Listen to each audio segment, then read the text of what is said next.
Bienvenue, Madame, Monsieur, à ces premiers bulletins de la journée sur Mondico Télévision. 3 ambassadeurs non résidents, extraordinaires et plénipotentiaires, nouvellement accrédités en République démocratique du Congo, ont présenté leur lettre de créance au chef de l'État, Félix Tshisekedi Tshilombo, le jeudi 23 mai 2024. Il s'agit de Messieurs Zoltz, Zaros, diplomate hongrois avec résidence au Kenya. De l'autre côté, il y a Madame Signe Winding Holberg, venue d'Allemagne, résidente en Ouganda. Enfin, Mourad Basser, venu du Pakistan. Il réside à Harare, au Zimbabwe. Nous y reviendrons dans nos prochaines éditions.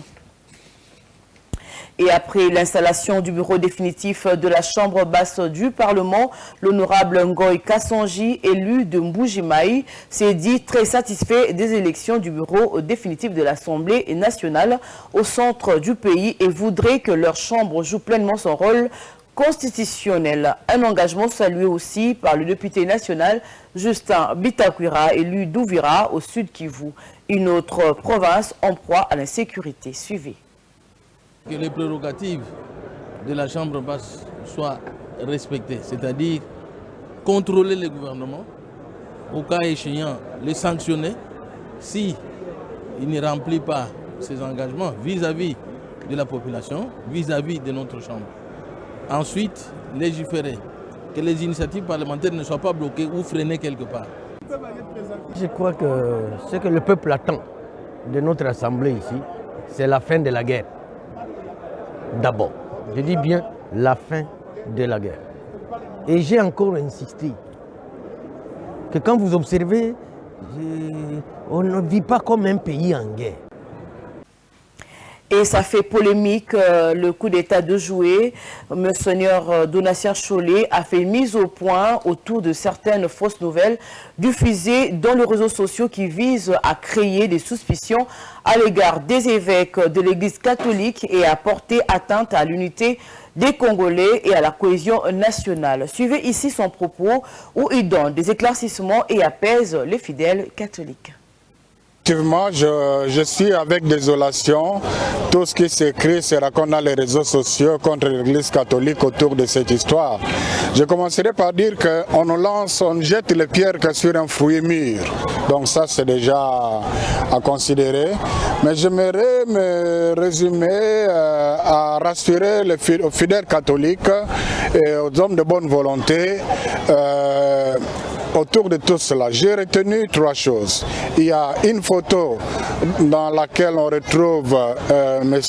Christian Malanga entre Monseigneur Utembi, président de la Senko, et Monseigneur Ambongo, alors vice-président de la Senko. Donc, avoir le décor de la photo, c'était probablement en 2017, lors de leur plaidoyer, pendant que le président Kabila était encore président de la République. Et soyez rassurés, ni avant la photo, ni après la photo, personne de ces 2 évêques n'a eu un contact personnel avec M. Christian Malanga. 2. Il y a des gens de mauvaise foi qui présentent le chargé d'affaires de l'Annonciature, Monseigneur Andri, qui avait accompagné son éminence le cardinal Ambongo auprès du chef de l'État, avec un des assaillants, un de peau blanche qui a été dans le groupe de ceux qui ont attaqué l'honorable Vital Kamerhe et le palais du Plèbe. Il s'agit de 2 personnes différentes. D'ailleurs, au moment où s'est passé ces événements à Kinshasa, Monseigneur Andri, qui avait accompagné son éminence le cardinal chez le président, était avec moi à Kananga. Donc il n'a pas la faculté de la bilocation. En 3e lieu, il y a une vidéo où on parle de Monseigneur Wakumba qui raconte ce que vous avez entendu là. Après recherche, il s'agit d'un abbé incardiné au diocèse de Lissala qui vit comme un électron libre en Italie. Donc c'est quelqu'un qui combine les choses, qui n'honore pas l'Église catholique et quelqu'un dont le dossier est traité au niveau de la hiérarchie de l'Église à cause de son comportement. Et personne, ni son évêque, ni le prêtre de son diocèse, ni les gens, personne ne sait comment il a eu le titre de Monseigneur. Dans l'église catholique, ce n'est pas comme dans d'autres églises où on se réveille le matin, on se donne le titre de bishop ou archibishop. Ça ne se passe pas comme ça. Donc là, ça ne va pas. Alors, il n'engage pas l'église catholique. Et d'ailleurs, un prêtre qui parle d'un état de Saint-Pierre et Paul, mais il a oublié toute sa théologie. Donc, cet ordre de Saint-Pierre et Paul, tout ce qui allait sur le net, ça ne se retrouve nulle part dans la liste des ordres de Saint-Siège. Donc, tout est fausseté, fausseté, fausseté. Ce sont des gens de mauvaise foi. Je ne sais pas pourquoi ils en veulent à l'église catholique. C'est pour ça que je dis on ne jette des pierres que sur un fruit mûr. Et pour finir, parlons assainissement des espaces publics dans la ville de Kinshasa. Le rond-point UPEN dans la commune d'Ngalema, à l'ouest de la ville de Kinshasa, en République démocratique du Congo, a connu des travaux d'assainissement qui ont rendu tous ses alentours dégagés plus qu'avant. Compté parmi les grands carrefours de la capitale congolaise, il accueille de foules et des activités commerciales qui rendaient ces espaces publics trop sales et la circulation difficile des usagers de la route Matadi qui passent par là. Depuis quelques jours, le commissariat de la police nationale congolaise installé dans ce carrefour a pris l'initiative de déplacer le petit commerce et les arrêts de bus un peu plus loin de la chaussée où doivent passer les véhicules et les piétons. Cette initiative est saluée par les habitants qui fréquentent ces coins de la capitale. Suivez cet élément de Bijou Mouna. Dégagé et aéré, le rond-point UPEN présente un nouveau visage malgré des milliers de personnes qui passent par là. Ce rond-point relie 3 communes, notamment Ngaliema, Mongafula et Selimbao, à travers 3 grandes artères, dont l'avenue de Libération, la route de Matadi et l'avenue Nzolana. Ici, les bus taxis et motos-taxis viennent et partent en direction de plusieurs coins de la capitale.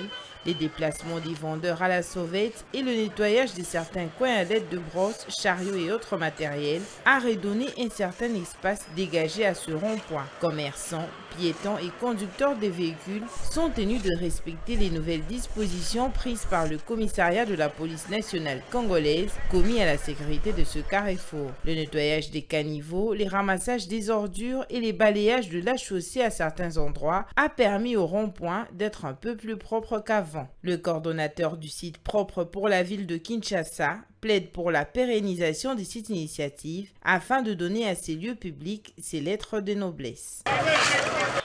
En tant que chef des travaux d'assainissement, cela m'a fait plaisir parce qu'en regardant la façon dont ce lieu se présentait, ça ne faisait pas beau vivre. Beaucoup de gens faisaient leur commerce ici, mais ils les faisaient dans la saleté. Cela nous a fait souffrir. J'ai demandé aux autorités d'appliquer la rigueur pour que cet endroit reste tel qu'il est. S'ils vont installer leurs proches, qu'ils les fassent, mais à côté et non au rond-point. Ces derniers temps, la police nationale congolaise a décidé de remettre l'ordre et rendre ce coin dégagé et fréquentable par tous. Cependant, elle déplore tout de même l'indifférence de l'Association des chauffeurs du Congo, ASECO en sigle, face à cette initiative. Vous voyez pourquoi nous repoussons les parkings. La SECO doit être là pour gérer les conducteurs ou chauffeurs afin qu'ils ne viennent pas nous déranger pendant nos travaux ici au rond-point. Mais là, apparemment, c'est comme si la SECO était aussi dans le désordre. Elle accepte qu'il y ait un peu de désordre pour se faire un peu d'argent. La SECO doit nous appuyer comme nous sommes en train de remettre ces chauffeurs ici pour qu'elle puisse bien les gérer. Outre les véhicules, taxis et motos qui envahissent ces lieux, c'est aussi le commerce informel qui s'est implanté au rond-point UPEN jusqu'à rendre de plus en plus la circulation difficile, surtout pendant les heures de pointe. Les Quinois qui saluent cette initiative d'assainissement souhaitent qu'il y ait l'encadrement des vendeurs à la sauvette pour que ce rond-point reste dégagé. Par rapport aux vendeurs, en tout cas ça c'est une question d'organisation de l'État parce que on devait leur donner une place là pour qu'ils puissent vendre, qu'ils soient tranquilles au lieu d'être éparpillés par-ci par-là. En tout cas, par rapport à eux, c'est difficile, mais ils doivent s'adapter à ça parce que c'est pour leur bien aussi. Ces travaux d'assainissement ont permis de rendre le rond-point UPEN plus dégagé et plus fréquentable par tous. Les conducteurs des véhicules, passants et commerçants devront s'habituer avec ces nouvelles mesures prises par la police nationale congolaise pour que ce grand carrefour qui accueille du monde chaque jour continue d'être assaini et dégagé comme c'est le cas actuellement. Les services de la ville chargés de l'assainissement doivent aussi doubler d'efforts pour évacuer les déchets plastiques qui sont encore visibles sur la chaussée et à certains coins du rond-point UPEN.